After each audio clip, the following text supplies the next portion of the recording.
Hey, what's up? It's your boy, man. I'm back. I want to play this Steven Segal interview for y'all, make some comments on it real quick. Maybe even do a little comment stalking. They got the comments disabled, so I'll just comment on the video. Let me go ahead and play this real quick. It's a couple minutes long. A lot of Americans see Putin as the enemy, but a lot of Americans also have a pretty dim view of your current president of the United States. What is your view of Donald Trump and his presidency so far?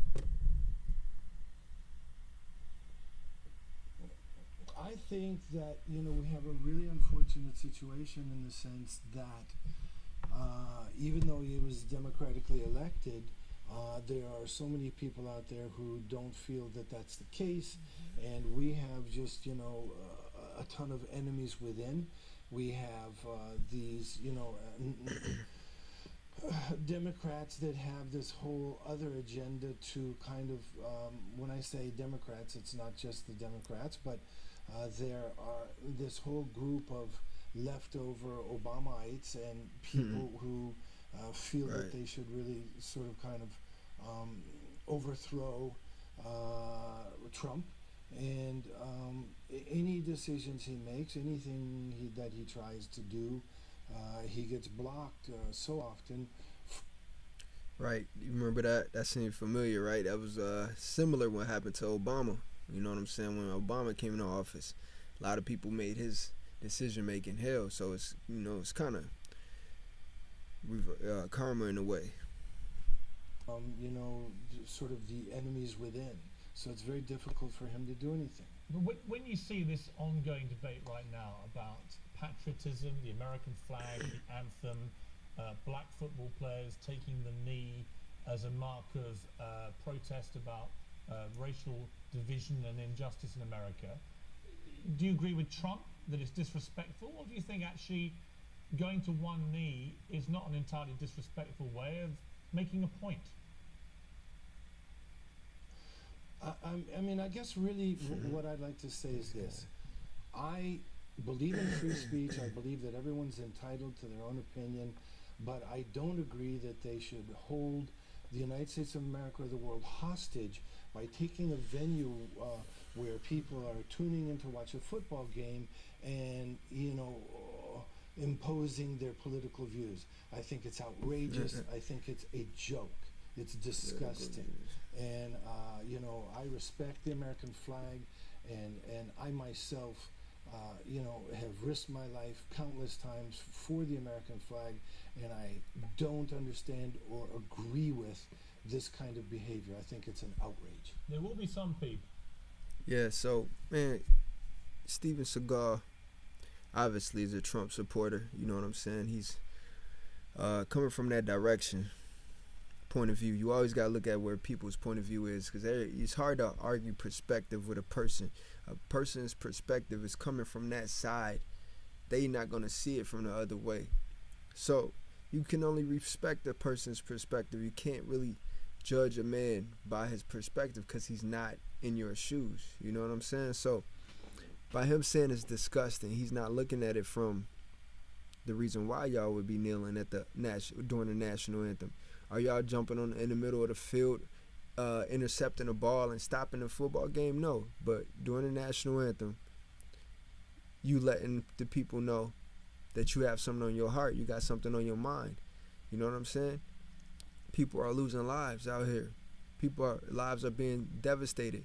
I guarantee you, if Steven Segal had his life impacted in that way by police officers, people that you're supposed to trust, respect, honor, bow down to in a way. You know what I'm saying? When a police officer put you over, they expect you to bow down.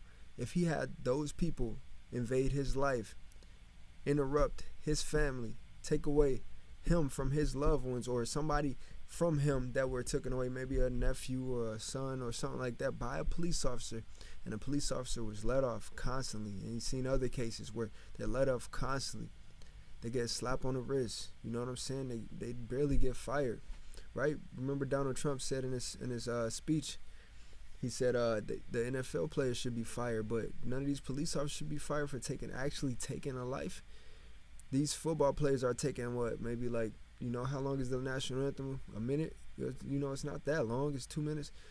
They taking that time just to kneel peacefully. They not making an uproar. They not causing a scene. They just stating what's on their mind. You know what I'm saying? So for him to say it's disgusting, that's what I'm saying too. Everybody that's on the opposite side of the perspective, they use words like that.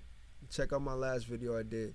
I explained that people going to use these words to make you feel an emotion against. It's like a division of, instead of unifying again and help get justice for the people, they use these words to keep us divided. Love Steven Segal movies and all that, but those specific words saying it's disgusting because I'm peacefully choosing to use my rights and protest, you know, and it ain't even really a protest, you know, because protest, you know, it's different. It's just making a statement in a way, but it's not really extreme. You know what I'm saying? I don't want to say, because protest is kind of a little bit more upfront, a little bit, you know, by a few people. You know, everybody just kind of kneeling. It's not really that disgusting, you know. It's like, I respect what but they're not looking at it from your lenses. They're not looking at it from your point of view, so they don't understand. You can't expect them to understand. You know, I don't know if Steven Seagal from Russia or not, but it seemed like it. You know, so he's coming from a whole different. He got a relationship with Donald Trump. He respects the president. He feels like the president is not getting his fair share.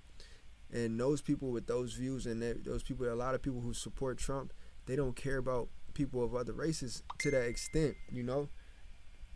They don't care about people of the races to that extent to where it's like, I want to, you know, take over the football game, you know, interrupt these things. You know, they want you to be at home protesting where nobody can hear you, where you will get no justice. There is no chance. Like, no matter how you do it or where you protest, these people will find a problem with it. You know, these certain type of people. There's a lot. I can't speak for all whites or, you know, light skinned, you know, the majority. I can't speak for everybody because I meet some amazing people of white skin, and they are awesome. They support the cause. They understand the cause. They see the cause. But there's this certain mindset that comes from a certain culture, a certain group, and a lot of people that support Trump, they have that same mentality, man. They don't really understand the protest. They don't understand the cause behind it. And now it's turning into a disrespect the flag, disrespect the national anthem thing instead of a justice, injustice, racial equality, equality thing. So that's my view, my thoughts on this video, man. I'm on to the next one. Share y'all comments, y'all thoughts on this video and this subject, what y'all think about Steven Seagal and what he said. Stephen, who'll be watching this interview, he's saying that and think you sound like a great patriotic guy. They'll also see you in Moscow and being very complimentary about Vladimir Putin, who many Americans believe fixed the US election, which is why Donald Trump became president. Yeah, that's pretty much irrelevant. So I'll just shut this down, man. Peace and blessings to everybody. Stay tuned. Make sure y'all subscribe, like, follow me on my other social medias. Peace out, man.